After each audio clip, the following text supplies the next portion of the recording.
no mundão, não, ninguém segura.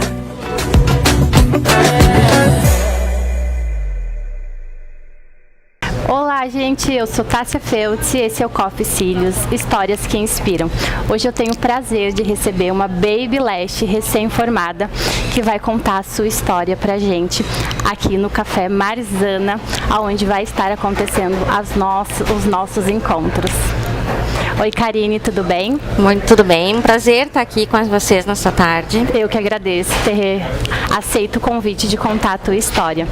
Então, Karine, como é que começou a tua história? Bom, a minha história ela é uma história recente, de 4 anos, né? Eu sofri um acidente em 2018, onde o prédio que eu morava, ele pegou fogo e eu não tinha por onde sair e eu pulei do 3º andar.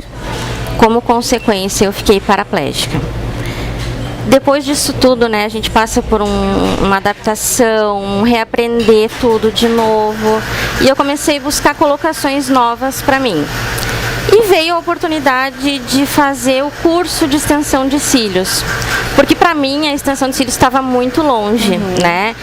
Era um sonho muito distante. E eu sonhei com o meu estúdio exatamente como ele é hoje. E Deus foi preparando tudo magicamente para acontecer da melhor forma possível. Eu encontrei pessoas muito boas, né, nessa minha jornada, que é recente. Mas pessoas que me deram o curso, pessoas que me incentivaram, pessoas que estão me impulsionando cada vez mais. E a minha história é mais ou menos por aí. Também tentar ajudar outras pessoas. Outras profissionais.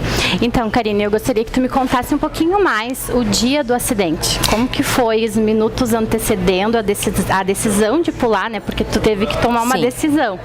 Como que foi esse momento? Então, no dia 20 de novembro de 2018 foi um dia totalmente atípico, porque eu nunca levava o meu filho na escolinha. Eu tenho um nenê que na época ele tinha feito 1 ano, né, recém.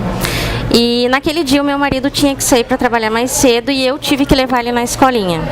Então o dia já começou diferente. Eu levei ele na escolinha, depois eu ia para casa da minha avó, resolvi não ir, resolvi ir para casa. E aí fiquei em casa, eu estava trabalhando em casa, trabalhava com confeitaria. E fiquei trabalhando em casa até a hora de buscar o neném na escolinha, que seria 4h30.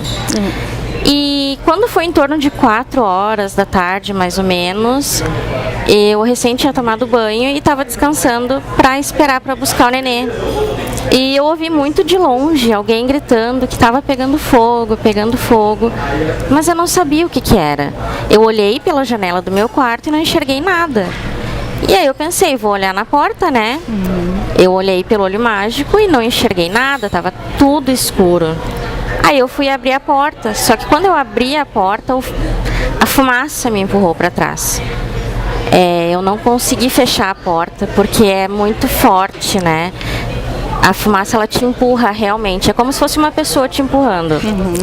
Então, naquele momento eu entendi que estava pegando fogo e que eu tinha que sair dali.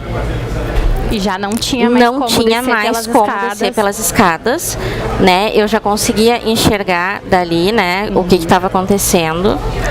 Eu não conseguia fechar a porta, né? E eu fui para a janela da sala, comecei a pedir desesperadamente por socorro. Eu queria sair dali, né? Eu tinha um filho para criar. E eu lembro que foi muito nítido que eu olhei para o céu e o dia estava lindo, lindo. Eu chego a me arrepiar só de falar. E eu pedi para Deus, Deus, não interessa como eu vou ficar, eu quero ver o meu filho crescer. E aí eu tomei a decisão de pular. Eu sentei na janela, eu olhei para o céu pela última vez, repeti o meu pedido e pulei. Pulou. E nesse momento tinham outras pessoas conversando contigo, porque eu imagino que no momento do fogo junta muitas pessoas, né? Muito, muito. E essas pessoas te viram pular. As pessoas, elas me tentaram, tinha pessoas tentando me ajudar, né? Onde o pessoal conseguiu uma escada, mas a escada ia somente até o 2º andar, então eu não conseguiria, né? Eu morava no 3º, então eu não conseguiria chegar até a escada. E os vizinhos colocaram um colchão no chão para tentar parar a queda, mas não foi suficiente. Não foi suficiente. Mas uma coisa me chamou muita atenção. Quando eu caí, eu senti a presença de Deus me segurando e me colocando no chão. Eu não senti dor. Não sentiu? Eu ia te Nada. perguntar sobre isso no momento da queda, né? Não. O que foi que tu sentiu? Paz. Por incrível que pareça, eu senti paz, eu senti a presença de Deus. Ele me pegou e me colocou no chão. Eu fiquei o tempo inteiro lúcida. Eu sabia tudo o que estava acontecendo, eu via tudo que estava na minha volta, eu via as pessoas conversando comigo, eu via a hora que o bombeiro chegou, eu via a hora que o SAMU chegou. O rapaz que muito prontamente estava tentando me ajudar o tempo todo do meu lado, e muitas pessoas filmando, tirando foto, né? E isso foi uma coisa que mexeu muito comigo. Em vez de ajudar, estavam ali tirando foto. Tirando fotos. O curioso, né, que no momento que a gente está ali precisando, ele está ali tirando foto para poder criar um conteúdo, né? Exato. Recentemente eu passei, foi no momento que a gente se aproximou, até tinha comentado nas minhas redes sociais que nada é por acaso, né? E aquele momento que eu estava de frente para o fogo me fez te conhecer, né? Te conhecer a tua história, porque aí tu me chamou e contou a tua história, e era justamente sobre isso que nós estávamos falando, né? Isso. Sobre o momento que as pessoas precisavam de ajuda, porque naquele momento ainda tinha como apagar o fogo. Sim. Mas as pessoas estavam com o celular na mão. Sim. Né? E como que foi quando tu chegou no hospital? Bom, eu cheguei no hospital lúcida. E eu já sabia que eu não iria mais andar. Eu já tinha essa consciência corporal. Tu já não sentia mais? Eu já não sentia mais as pernas. Eu sentia o toque, mas eu não tinha força, né, pra movimentar a perna. E eu digo que sim, foi muito tranquilo, porque eu estava o tempo todo muito grata por estar viva, por poder continuar a minha história, né? Então foi tranquilo, mais para mim do que para os meus familiares, porque na verdade eu quase fui a óbito por causa da aorta, que a aorta ela ficou comprimida, né? Ela ficou da espessura de uma folha de ofício, então eu precisei fazer uma cirurgia primeiro no coração para restaurar a aorta, para depois fazer uma cirurgia na coluna para estabilizar a coluna. Então, quando eu fiz a cirurgia cardíaca, os médicos chamaram meu esposo e disseram que eu tinha 2% de chance de vida. Uma quase morte. Eu estava praticamente desenganada, né? Então, ver tudo que eu passei hoje é muito gratificante. Eu imagino como mãe que naquele momento só conseguiria pensar no teu filho, só, né? A minha preocupação era ele, se ele estava bem, se ele estava mamando, porque ele mamava no peito ainda, se ele não estava com fome. A minha dor, que eu comecei a sentir dor no hospital, a minha dor era mínima perante a minha preocupação com ele. A minha preocupação era ele. Ele também, tem alguém com ele, tem alguém que ele conheça, que ele reconheça, que ele tenha esse carinho, esse conforto. Eu vou ficar bem, eu sei que eu vou ficar bem. Instinto de mãe, né? A gente pensa na cria primeiro e depois na gente. Muito. Tanto que eu pulei por causa dele.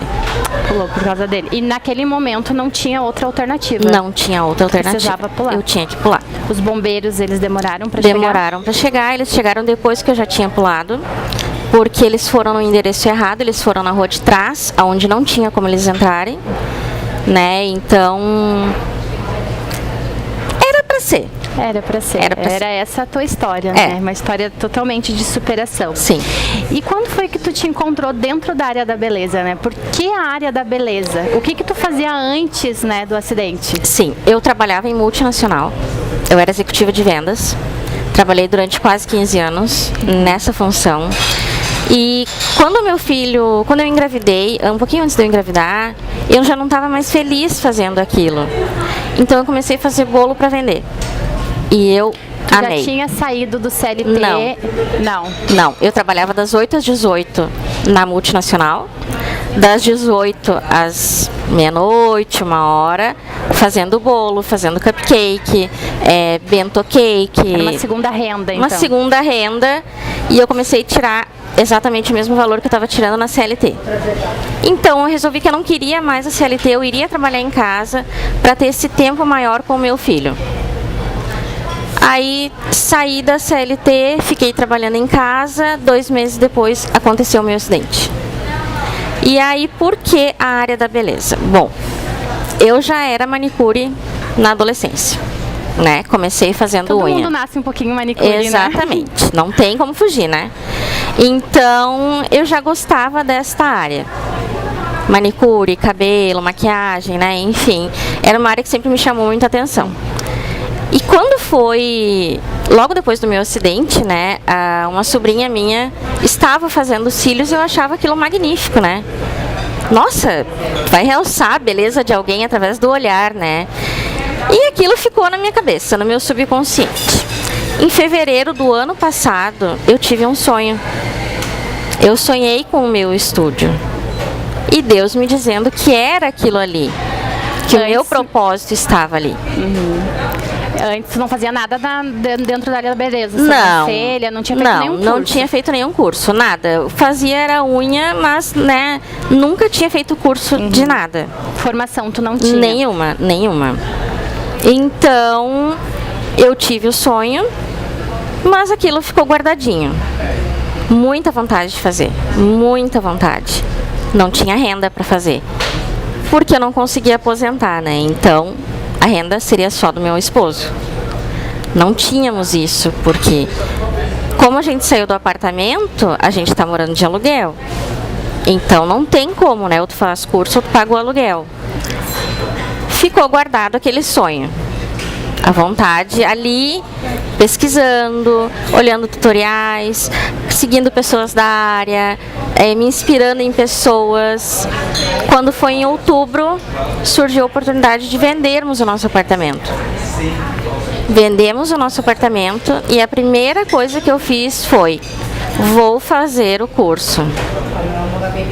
Comecei a procurar lugares para fazer, muito difícil de achar, não tinha nada acessível, os lugares longe, que eu precisaria de ajuda, né? Eu sou uma pessoa muito independente, então precisar de ajuda para mim é um pouco complicado. Até que achei uma pessoa que se dispôs a fechar o estúdio dela para mim, para me dar o curso. Começar mais cedo, terminar mais tarde, para que eu pudesse fazer tudo num dia só. Né? Então, esse foi um divisor de águas.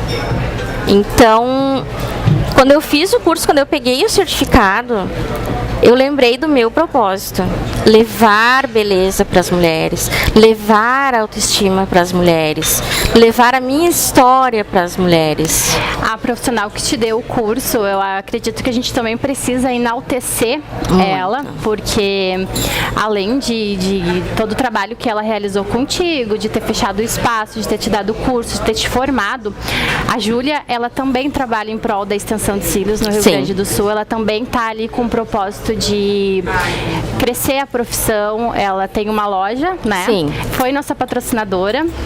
Olha o café chegando. Nós estamos aqui na Marzana Café. Qual é esse café? Esse aqui é o Ice Cappuccino.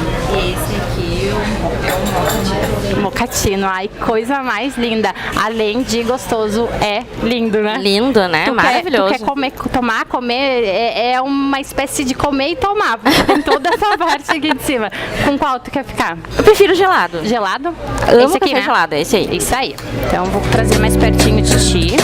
Aqui tá a colher. Deixa eu provar. Suave como um furacão, tranquila como um vulcão, se joga no mundão, não, Vamos ninguém aproveitar para tomar esse segura. café maravilhoso. Vamos chamar o intervalo.